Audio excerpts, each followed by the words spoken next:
Fala galera do GV, tudo bem com vocês? Aqui quem fala é o professor Gustavo em mais uma aula de História. O conteúdo da aula de hoje ele é referente à ascensão do regime nazista e à ascensão do regime fascista, nazismo na Alemanha, fascismo na Itália.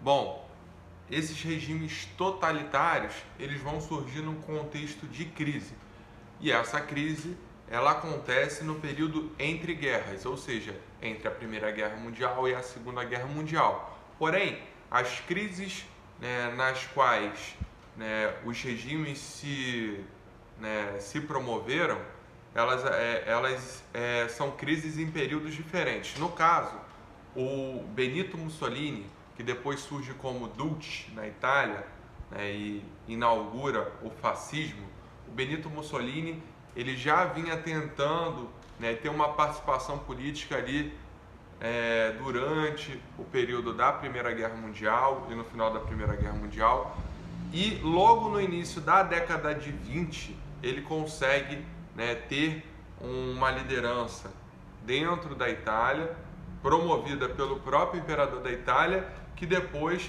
pouco a pouco, vai sendo isolado do poder através ali da ascensão política do Benito Mussolini. O Benito Mussolini ele fazia parte do partido do Fascio, que depois vai inaugurar a expressão fascismo, fascismo.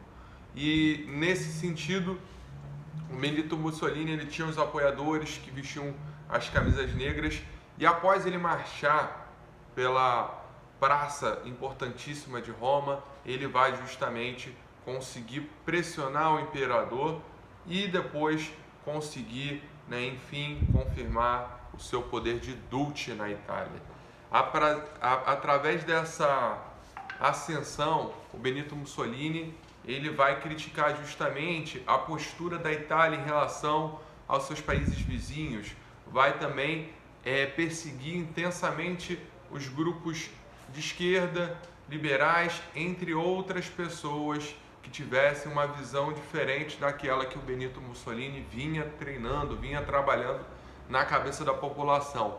Paralelo a isso, o Benito Mussolini ele vai conceder alguns direitos aos trabalhadores, mas ao mesmo tempo, à medida que ele concede os direitos aos trabalhadores, ele vai manipulando para que os trabalhadores não se manifestem para conseguir transformações mais grandiosas. E pouco a pouco o Benito Mussolini ele consegue controlar a classe trabalhadora e consegue trabalhar um sentimento de nação na Itália, onde ele vai trabalhar a ideia de um cidadão original da Itália, um cidadão que seja digno de reverenciar a grande pátria italiana.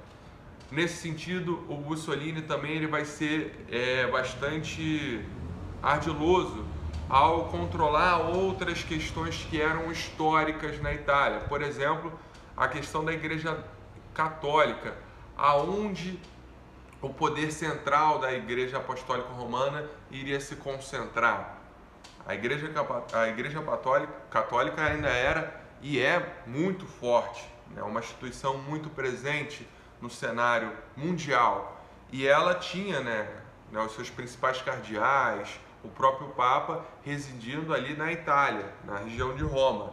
E o Benito Mussolini ele vai enfrentar esse dilema de como esse poder da Igreja Católica iria se concentrar, e assim vai haver uma aliança um tanto contraditória, que é justamente a aliança que vai promover ali a inauguração do Vaticano enquanto cidade-estado. O Vaticano se torna um país. Até os dias de hoje, o Vaticano é uma instituição independente dentro da Itália, e o Vaticano consegue esse direito de formulação de cidade-estado dentro da ascensão ali do Benito Mussolini, que em troca de conceder esse poder autônomo para a Igreja Católica num território próprio, o Benito Mussolini ele vai conseguir o apoio da Igreja Católica, certo? Obviamente, a Igreja Católica, como todas as instituições grandiosas, elas têm variações ao longo da história, dentro da sua trajetória. aspectos positivos, aspectos negativos, correntes que têm uma linha mais libertária, correntes que têm uma linha mais complicada. E a Igreja Católica, assim como outras instituições, não é diferente disso que eu estou falando para vocês, certo? Então, o Benito Mussolini ele consegue trabalhar o nacionalismo, consegue trabalhar alianças com instituições fortes como a Igreja Católica e consegue controlar o trabalhador numa lógica ali de alienação. Com isso, ele vai tentar aumentar o território de dominação da Itália e ele vai tentar retomar os avanços sobre a região da Etiópia, que foi uma região dominada durante muito tempo ali pelo Império Romano. Depois teve mais à frente uma tentativa dos italianos ou de parte dos italianos de dominar aquela região. E o Benito Mussolini ele queria retomar essa questão do Império Romano e tal, e ele vai tentar dominar a Etiópia como uma forma também de fazer a guerra como mais um instrumento de unificação entre os italianos, certo?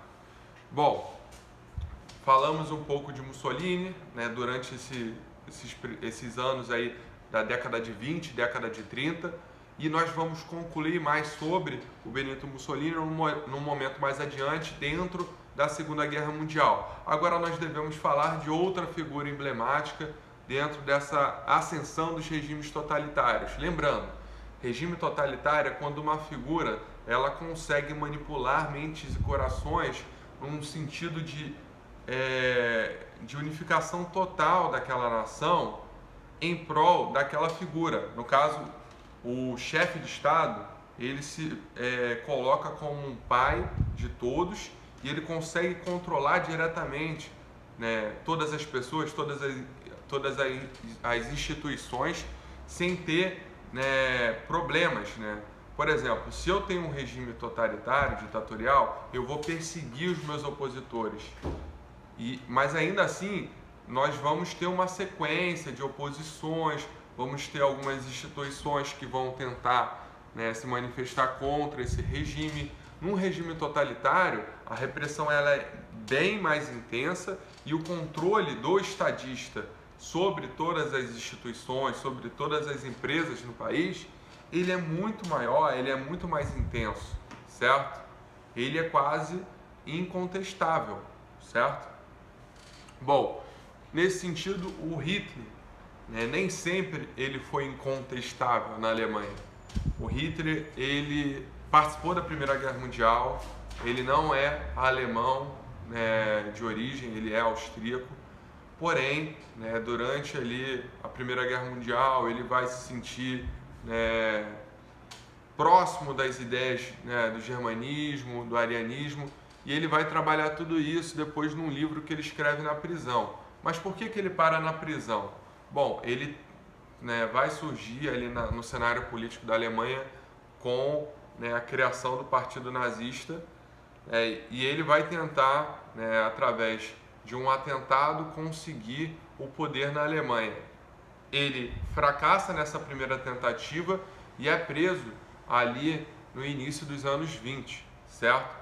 Porém, com o passar dos anos, ele sai da cadeia com aquele livro pronto, com ideias totalmente mirabolantes, se a gente parar para pensar, mas que encaixaram naquele contexto.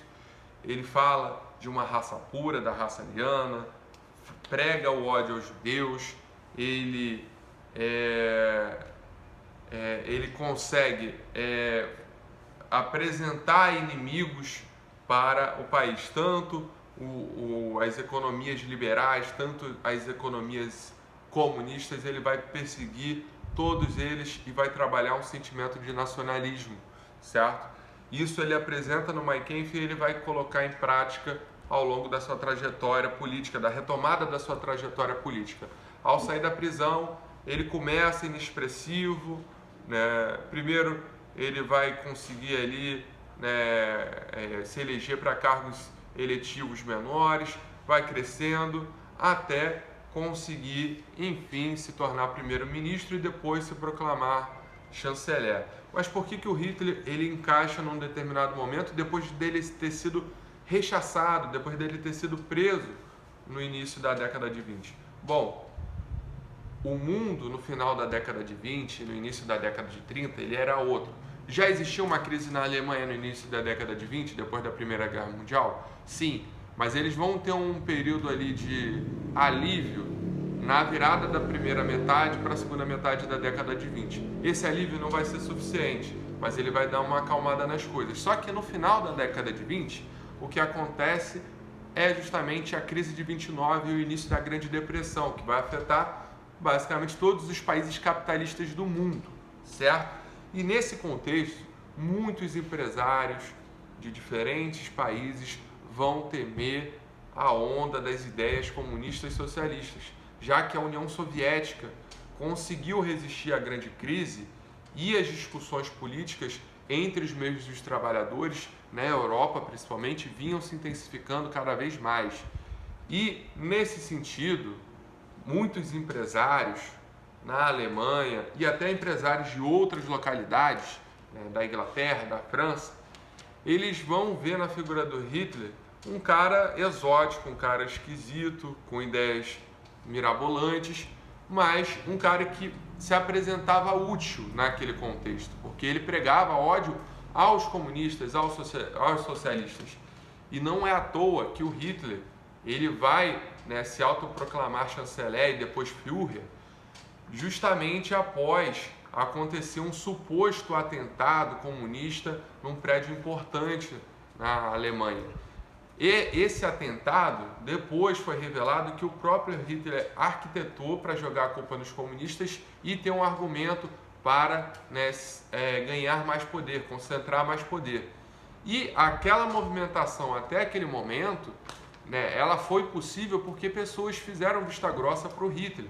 E o discurso dele era um discurso que encaixava, porque ele falava que ia resolver os problemas dos cidadãos germânicos, dos alemães. Então, se chega alguém apresentando uma solução num contexto de crise, as pessoas tendem a acreditar. Só que o problema é que soluções fáceis sempre tem uma letrinha de rodapé, certo? E o Hitler, pouco a pouco, com seu discurso extremamente inflamado de nacionalismo, ele vai trazer esses inimigos diferentes e boa parte da população vai entrar naquela psicose, naquela coisa de perseguir grupos específicos, como é o caso da perseguição aos judeus, certo? Então, esse trabalho ideológico por trás, dentro de um regime totalitário, é uma das principais marcas, certo? Essa manipulação das mentes e dos corações através